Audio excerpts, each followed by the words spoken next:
Hello, in this Golang tutorial, I'll walk you through building a very simple bank account system using Go programming language. And we will learn how to use struct methods with point receivers and value receivers to create a functional bank account with a deposit, withdraw, and balance check features. And it's very perfect for beginners looking to understand Go's object-oriented concept and practical coding example. Now let's dive into it. We will first bring in our type and declare our struct, and we will say our struct name will be bank account, and we say that is a struct. Good. Then inside it we will say that account will have a balance and an account owner. So we say an owner, and that is going to be a string.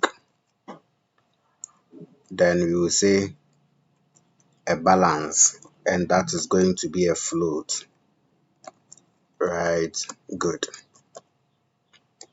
Okay, good. So we have our struct defined. Then let's enter into our main function over here. Good. So in our main function, we are going to create a variable, and we will create an instance of our struct to it. So we will say an account. Good. And we will bring in our struct over here. So our struct is called bank account. Then you create an instance, and we will say the owner is called John, a string. Then we will say the balance he has at the moment is $100. Good. Now let's first of all create our function that will always check the balance for us. So we will do account, then the name of our function, which we will call it check balance. Great. Now we don't have our function yet. We have to create it over here above the main function. Good. Okay. Now we have our check balance function over here. So inside it, it is going to print the balance of the account for us. So we'll bring our format package, then we will do a print line, then we will say, we will mention the owner's name first. Let's do it like that. Okay, so the owner, then we will say the owner's balance. The owner's balance is balance. Good. Now we have created our function, so we have to bind it to the struct so that we can actually use it inside our function over here. So binding it to our struct, we will bring in our struct over here. We will do a B representation, and we'll bring in our struct over here, which is the bank account. Good. Now then inside it over here, we will say B dot the owner and the B dot the balance. Exactly. Good. This quotation is not supposed to be here. Okay, good. Now we don't have our format package imported. Let's bring it in. Good. Now it is imported. Good. Now the error is cleared. Now let's run our program to check the balance. Okay, sorry, go run.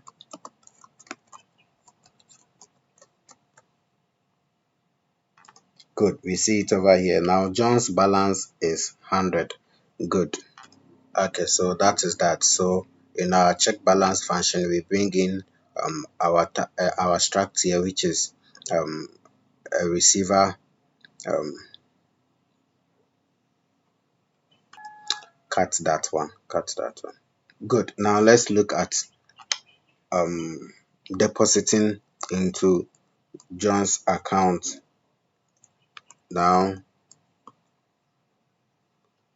now let's look at our deposit function to handle our deposit for John also.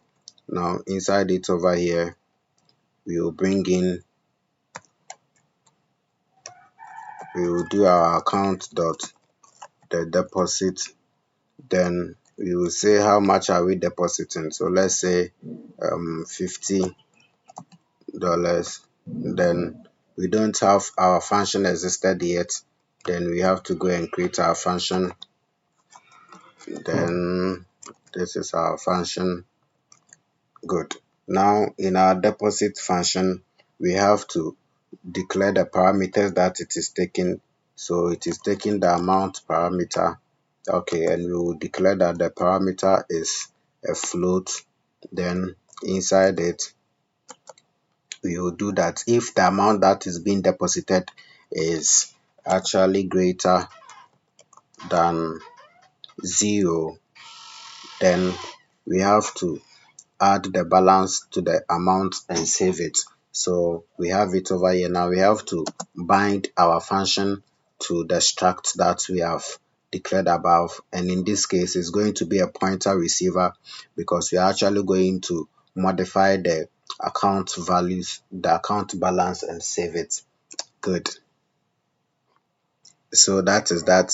We have binded our deposit function to our struct method, and we see it over here as a point receiver, and that is how come we are able to actually modify the value, the amount that is coming. We will add it to the balance and we will save it. Good. Now after doing that, let's give a message that the deposited amount has actually been saved, and we will just give a notification for that. Now let's bring in our format package to do that and do print line. Good. Deposited the amount, this amount into John's, deposited this amount into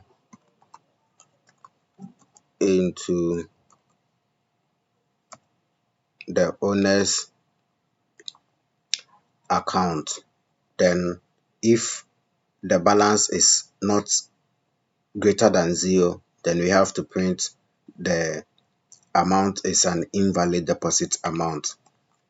That is that. Okay, from this. Good. Yeah, we have to bring a quotation over here. Good. So now that is it. So let's look at that also on what we will get. Now the initial balance is 100, and we have now depositing 50 to it. Now let's look at that. Now we see it over here. So John's balance is 100, and we have deposited 50 into John's account. Now after depositing, we have to now check the balance again to see the total balance at the end of the depositing. So let's duplicate the check balance and bring it over here to see. Now let's check it again. Okay, now we see it over here. So initially John's balance is 100. Now we deposited 50 into John's account. Now John's balance has become 150. Now let's go ahead and look at how to make a withdrawal from the account. So in making a withdrawal, let's again do our account, then dot the withdraw function. And how much are we withdrawing here? Let's say we are withdrawing 20, and at the end of the withdrawal we are supposed to print the balance also to know whether the withdrawal went through. Good. So that we do that over here. Great.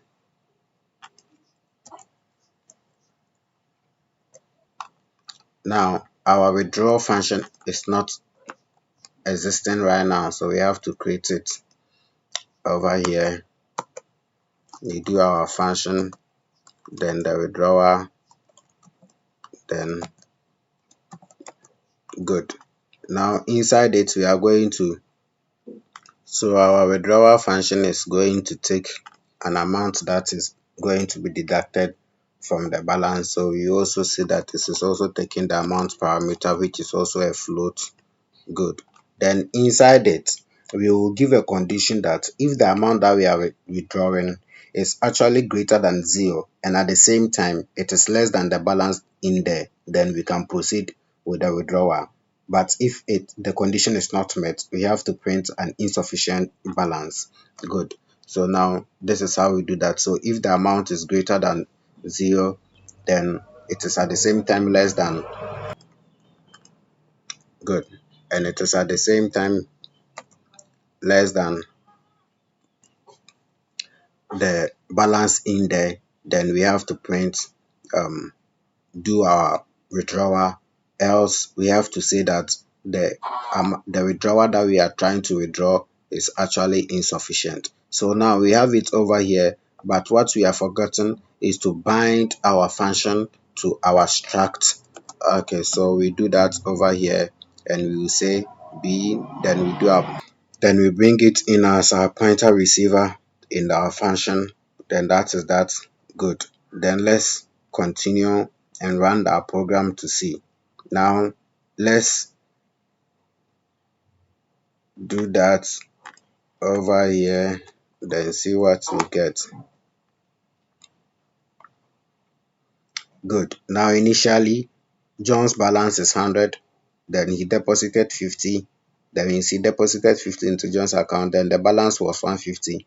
Then later on John withdrew 20 from his account, and now the balance is now 130. Exactly. Now this is a very simple bank account system. So we see how in this video you've seen how to define and use the struct in Golang and implement method with pointer receivers for deposit and for withdrawal, and also using the value receiver to check account balances. Thank you very much for watching this video tutorial. Please don't forget to subscribe to my channel and like the video and comment in the comment section. Thank you. See you in the next video.